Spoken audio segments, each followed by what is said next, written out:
Concordia. You have to conclude at 6:30, I should say. Michael Ure. Well, this bill is proof, Ira, once again, of how this government legislates favourably for the well-off and against the interests of citizens. For example, under the Haddington Road Agreement, Minister Howland and this government have agreed that former ministers and Taoiseach will get a significant increase in their already substantial 5- and 6-figure pensions. And citizens are understandably outraged. Lurgas Ella is é seo ar clí amháin de na daoine sever agus clí Ella de na daoine Ella. This government has imposed 4 years of austerity.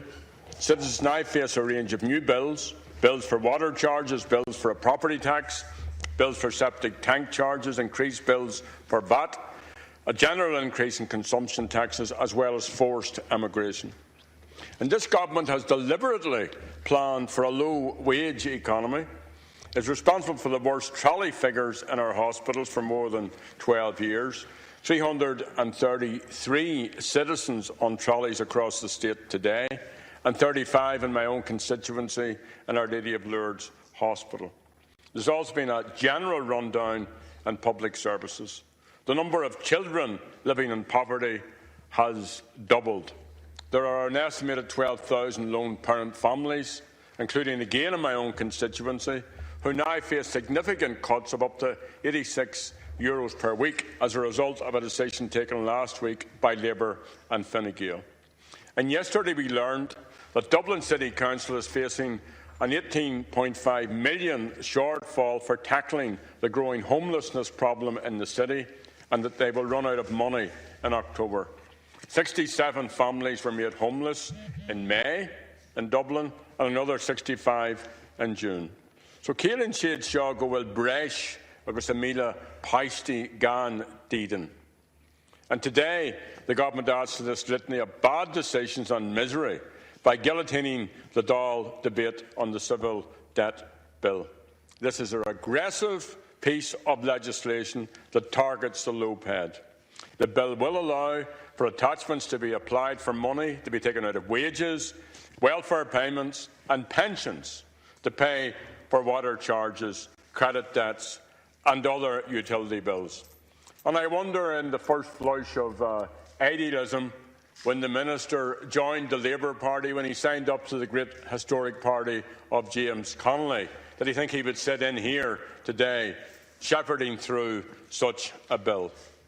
It's a reactionary government's reactionary response to the popular outrage at the imposition of water charges. There's no similar legislation in response to corruption, no similar legislation in response to white-collar crime or the despicable behaviour of the golden circles and insiders which we hear about day by day.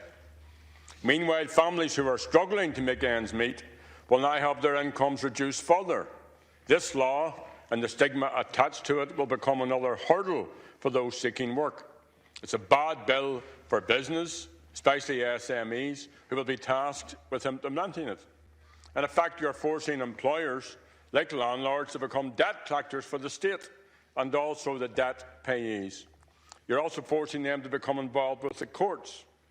This legislation will empower the courts to make an order directing an employer to deduct certain specified amounts from the debtor's earnings and to pay the sums deducted in the manner specified to the creditor. Outside of the public sector, 70% of workers are employed by SMEs, and now they face this additional bureaucratic and expensive administrative burden. The Minister has said that this bill will not be directed at those who cannot pay, but rather at those who can pay but choose not to. But the Minister knows that the bill will be used against those in debt who cannot pay. Everybody knows that. In addition, if you owe money for gas or electricity, or for Christmas presents, or the communion dress, or for the washing machine, or beds, or furniture, all of these creditors can now take you to court and have money taken from your welfare, pensions, or wages. But, as Chocta Byrne argues, this is an entirely appropriate way to deal with people who, after all, spend all their money on drink and cigarettes. Minister, this credit debt bill is essentially that, another bill for desperate families and citizens to pay. And I was thinking, Ceann Comhairle, of concluding my remarks by saying that Labour should be ashamed of endorsing this bill. But really, that would be a waste of time. Last week, Labour voted to take money out of the pockets and purses of thousands of lone parents. As I said in my opening sentence, under the Haddington Road Agreement, ministers and former Taoiseach, they will gain more than the low paid. Imagine that a minister like the one who's bringing through this bill will get more out of the Haddington Road Agreement than the low-paid workers who will now have this bill used against them. So tá siad agus tá sibse gan naira. Iriam or Chuck the Dollar gan takeach the horse done in Billa Shaw. Shin Mamej, Goramagat. Minister, just 1 minute.